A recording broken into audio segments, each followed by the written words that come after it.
Alright, so here's my next editing video. I was requested to do this by Derek. You're welcome. So, yes, this is the BMW shot. I actually shot this one probably mid-November, I believe. So it's an old shot, so it's also my old style of editing. So it's not as an in-depth as an edit that I do now. So it's kind of simple, but yeah, I think it still created a good shot. I actually really like this one. So yeah, this is actually the final picture right here without with the edits done to it.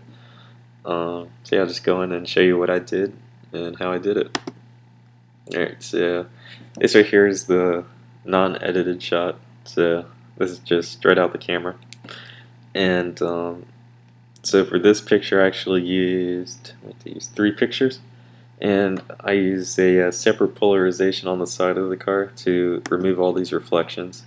And I did one for the sky right here, this gray area of the sky, because actually during this entire shoot it was cloudy, so like right when I was taking this picture the sun started peeking through the clouds and just called at the right time. One thing I do wish that I had been paying attention to when I was taking this picture was the rear end of the car here, because where the bridge sat and when the sun was coming through, it just casted a really dark shadow on the back of the car. So I tried to bring it out, the rear end out, with through editing, but there just wasn't really enough detail to bring it out.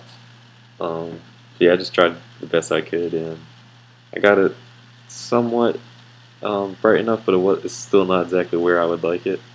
You can see like right below the license plate and the passenger side rear wheel that there's not too much detail there, but yeah, just work with what I had on this one. Alright, so I'm just going to turn all this off.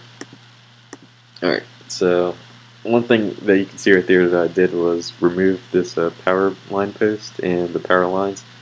I just believe that they created too much of a distraction from the picture. I just wanted a clean shot on this one of like these are houses right here across the river, and like the little river right here, and then just the sky and the mountains. So I just kind of wanted a clean shot of that. And yeah, so for the first one right here, I removed the bottom part of the post, and since I used another exposure for the sky, I removed that in this one. And you can see the clouds coming through here. And you can also see, like right above the mountain, there's a little bit of haloing. I wasn't too clean when I was putting in the sky on that part above the mountains, but when I did my curves, and I believe I did levels on that too. Yeah, so when I did my curves and levels on the sky, I smoothed that back end, so it looks a lot better. I'll show you when I get to that part. The next layer is the side of the car right here, the polarization for that. There's that. So remove, like you can see along the body line right here, that's the building that was behind my back. So I just got rid of that, and you can now see the driver's seat right there. And then the next layer right here is the rear end of the car. As I said, it was really dark. So I had another layer to kind of bring it out, and as you can see now, that layer doesn't match the rest of the car at all. So I did levels and exposure adjustment to just kind of help out with that. So there's that now. And for my levels on this one, I brought up the blacks, and then I turned down the midtones a good amount, and I also brought up the highlights just to kind of match the highlight line around here that's going around the bumper as close as I could. And so for the next, after I did that, I did the ground. And I've actually been asked this before, is how do I get my grounds to just have like that punch to it. And I mean, what I always do, I use 3 layers for my ground, and that's the vibrance, levels, and curves. And for my curves adjustment, I will use the S curve, which is bringing down the blacks and bringing up the highlights.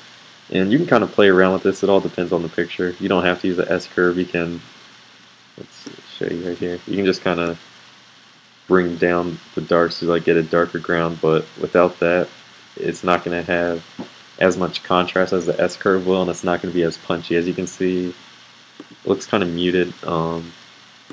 This is what it looks like without any curves adjustment done to it. And I mean, you can just play around with it if you want a brighter ground, darker ground, you know, whatever you want. But I like to have that punch to my ground, so I typically will use an S curve.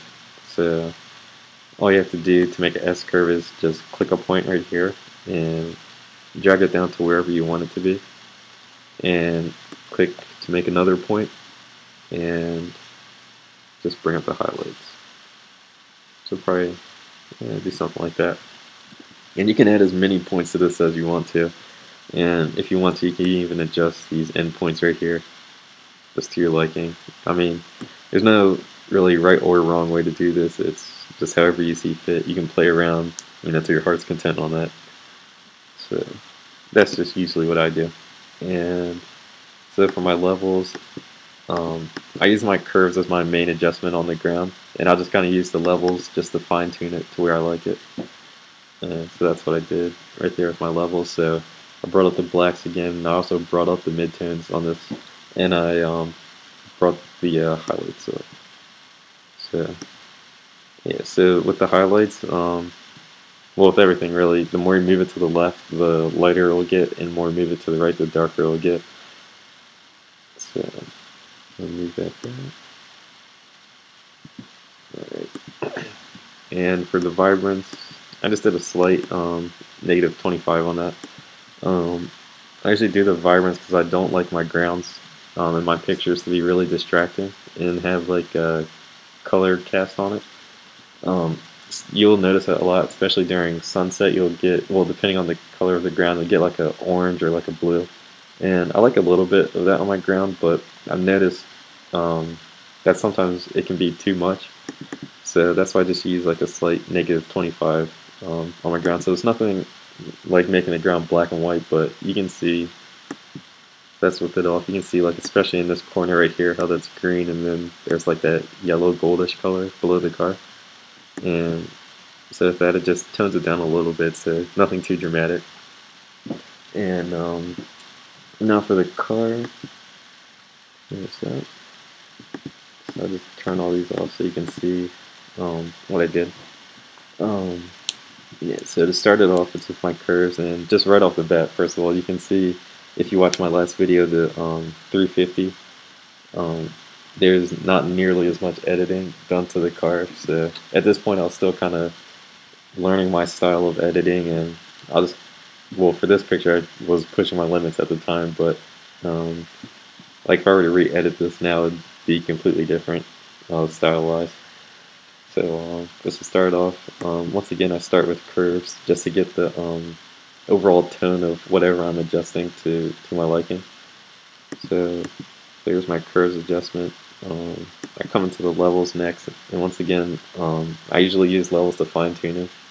And I mean, when you're editing, everybody has like their own way to do it. I don't, you know, my way isn't necessarily the right way, but it's just kind of how I learn, because I'm just teaching myself really as I go through it.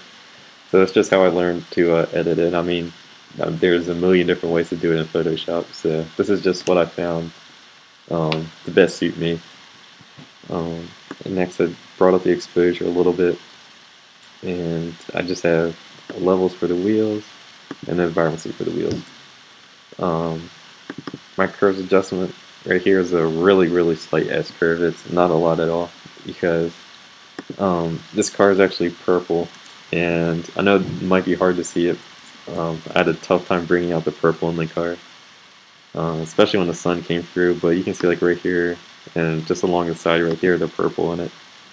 But yeah, I'm actually going to reshoot this car soon, so hopefully the results will be a little bit better. But yeah, I mean, it's not bad pictures, I mean, bad shots at all.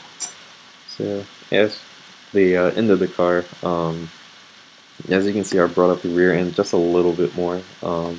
It still isn't to my liking, but I just worked with what I could on that one. Yeah, so that's the car. And the next thing I did was adjust the bridge. As you can see, it has like a yellow tone to it, yellow, maybe like a light blue tone to it. And the bridge is actually like a gray color, so I did vibrance to bring down the bridge like those colors. So I did -55 on the bridge. Excuse me. And you, you can see compared to what I've adjusted so far, so the ground and the car, the bridge looks kind of muted, and I actually really wanted to play off of the architecture of the bridge in this shot, so um, I used the levels adjustment just to make the bridge have that extra punch to it. And so for that one I brought up the blacks, and I brought down the midtones, and also brought up the highlights quite a bit. So without that, you can see it right there, and so with that layer on, it just adds that extra punch to the picture, and well, to the bridge. And I just wanted to make the bridge just stand out a little more in this. And so now it's for this, I went out to the sky, and so I did levels right there, and curves.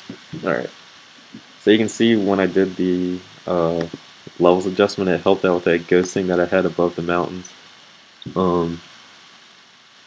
Yeah, if I well now when I actually bring in the sky, so in the layers, I usually am a lot more neater when I do that.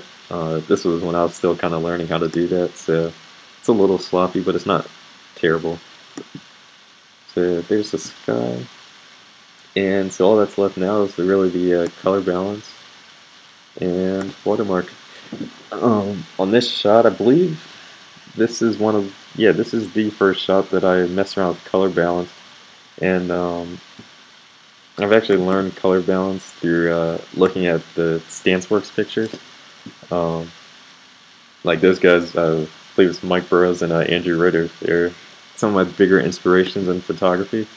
So, like when I see a shot of theirs, I'll go and edit a shot and just try and get it to just have like that classic style to it.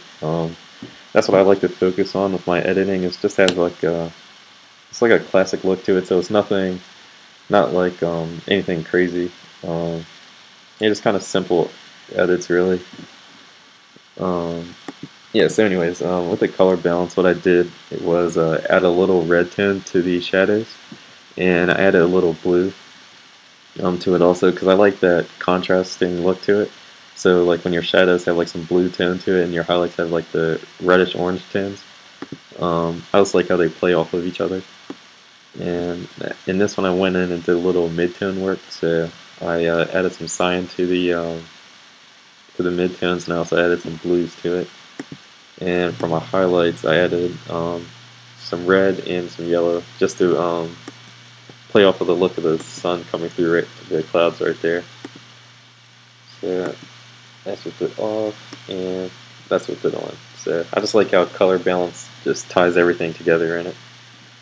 Alright, and yeah, so that's the final shot. When I was editing this, I actually just decided to throw on a black and white layer to see what it looked like, and so that's that right there. And I really don't mind the look of the black and white on this picture. Yeah, I could go either way with it. So I just decided to keep the color, because I like the greens and the orange and the red, and just like the bluish haze from that's on the mountain. That's like how the colors kind of tied together in the picture. So yeah, so I just decided to stick with the color.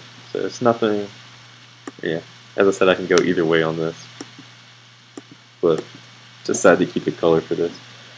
But yeah, so that's the end of that edit. I'll probably make a few more of these in the future. So yeah, if you have any other edits of mine that you want me to do, just leave a message, or send me a message, or just leave a comment. Alright, thank you for watching.